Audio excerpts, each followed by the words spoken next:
What if the biggest reconciliation headline isn't a heartfelt moment, but a calculated setup?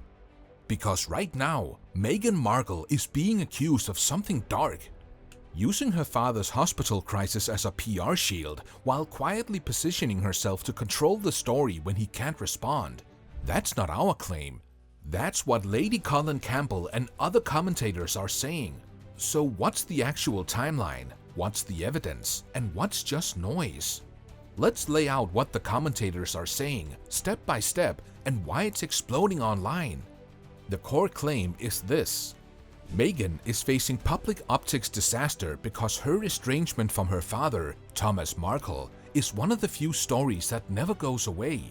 Now, according to this narrative, his health crisis in the Philippines has dragged that story back into the spotlight at the worst possible time.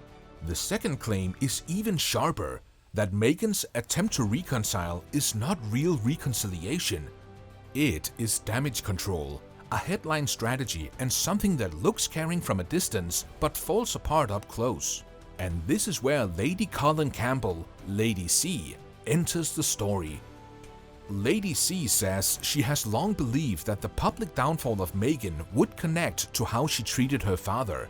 She also talks about being involved in support efforts for Thomas Markle's medical situation, saying he had bills and limited help from the daughter who became globally wealthy and famous. Now, let's be careful here. These are allegations and opinions from a commentator. But in viral internet culture, opinions become narratives fast, especially when the facts are messy and emotions are high. And she's actually a perfectly decent and honourable person. I have no discomfort about Caroline per se. If she cared, why a letter? One of the biggest points critics keep hammering is the method. They're asking, if this is really a sincere attempt at reconciliation, why not call? Why not speak directly? Why not show up? Instead, the story being pushed is, Meghan's team claims she tried to reach him through trusted contacts, couldn't contact him privately, and then sent a letter to the hospital. The critics mock it as outdated and ill-mannered. Like, what is this, a homing pigeon? The harshest interpretation is, a letter creates distance. It allows a person to say, I tried, without doing the one thing that would prove sincerity, direct contact. So the question becomes, was the letter a real emotional reach-out or a PR checkpoint designed to create a defense line? Let's talk about the Daily Mail reporter controversy. The conflict intensifies around journalist Caroline Graham. Caroline Graham is described as a longtime reporter and also a personal friend of Thomas Markle. The claim is that Thomas himself asked her to come and she traveled to be near him. Then, Meghan's spokesperson allegedly fires back, suggesting the Daily Mail group breached ethical boundaries and that the reporter remained at her father's bedside, broadcasting each interaction, making it exceedingly difficult for Meghan to contact her father privately. But critics argue the opposite, that the reporter's presence is not unethical if Thomas consented and invited her. They also say the contact details and hospital information were shared with Meghan's team. This means Meghan had a path to reach him if she genuinely wanted to. Lady C has already affirmed the credibility of Caroline Graham. And she's actually a perfectly decent and honourable person. I have no discomfort about Caroline per se. Critics accuse Meghan of using blame a third party to avoid the central question, why there's still no real father-daughter contact. The woman is one of the lowest of the low, crass, ghastly, cheap and vulgar operators it has ever been my displeasure to encounter in the whole of my life. Now we get to the most serious allegation. Lady C claims that a senior royal privately warned her about what could happen if Thomas Markle died. Specifically, that Meghan might later produce damaging claims about him that he would be unable to answer. Meghan was urged to advise Thomas Markle to record legally usable testimony in advance, so his version exists even after his death.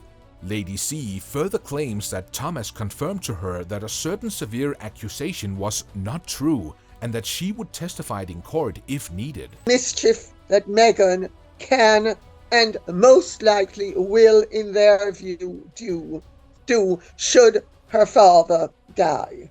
This is explosive because now the real battle isn't today's hospital letter. It's controlling what the world believes later. But again, these are not proven facts in what you provided. They are claims. But they land hard because they touch a public fear. When someone dies, the story can be rewritten. Why would a senior royal allegedly get involved? Why would anyone raise that fear unless they believed it was possible? This is for you to answer in comments. Here's another accusation. Meghan's team is pushing negative coverage about Thomas Markle, suggesting articles critical of him carry Team Sussex fingerprints. The theory goes like this. If Meghan can shift public focus onto the past mistakes of Thomas, she can justify her distance and make herself look like the victim, not the one with power. And that's why critics keep returning to one word: narrative. Because the more this story becomes Thomas Markle is complicated, the less it becomes Meghan abandoned her father. The reason this hits people so hard is not just family drama, it's the timing. Critics point out that around the same period as these hospital headlines, the project by Meghan and Harry keep rolling. Statements about politics, new content announcements, and PR activity that looks business as usual. But it was for her a normal PR crisis. I mean, her father is dead to her. She said it repeatedly. Yes, she has. It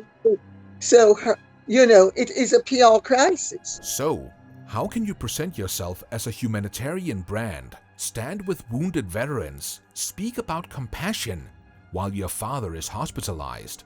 You're allegedly handling it through a letter and press statements? That contrast is the emotional gasoline. It turns skepticism into anger. If you want more breakdowns like this, where we separate what's being claimed, what's being implied, and what still isn't proven, take a second to hit like, subscribe, and share this video. Let's get back to the story. Here's what makes this situation uniquely dangerous for Meghan if the critics are even half right. First, the public has a long memory for family betrayal stories, especially when the power imbalance is obvious. The global celebrity versus an aging parent in declining health is not a fair fight in the court of public opinion. People don't judge this like a normal celebrity scandal, they judge it like a character test. Second, every time Meghan's team attacks the messenger, like calling a journalist unethical, without producing a clear, simple timeline of direct contact, it creates a new suspicion. Why are you fighting the framing instead of fixing the relationship? Because think about it, if Meghan truly wanted to end the speculation, there's a very simple move. It could be a private call, a verified confirmation from the father, or a calm human statement with no legal language. There needs to be no blame, no third parties. But when the response looks like a press strategy, people assume strategy is all it is. Third, Lady C's warning from a senior royal claim, whether you believe it or not, plants a seed that is hard to unplant. It reframes everything Meghan does now. Even if Meghan acts kindly later, critics will say she's setting the stage. That's the trap of reputational damage.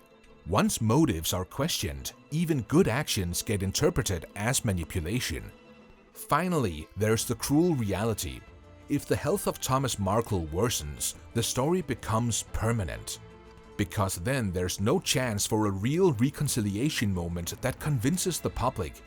There's only aftermath, memories, and competing narratives. So the biggest question is not who's right on every detail. The crisis hits, a statement appears, the third party gets blamed, and the core emotional action, the direct human contact, still seems missing. If that pattern continues, then yes, Hollywood-style PR might not save this one. Right now, the internet is split between two beliefs. that Meghan is being unfairly attacked, or that she's executing a cold, careful strategy to protect herself and control the narrative. So what do you think? Is this a genuine attempt at peace, or a setup that collapses the moment you look closely? Let us know your thoughts in the comments, because honestly, this story is not over yet. Until next time.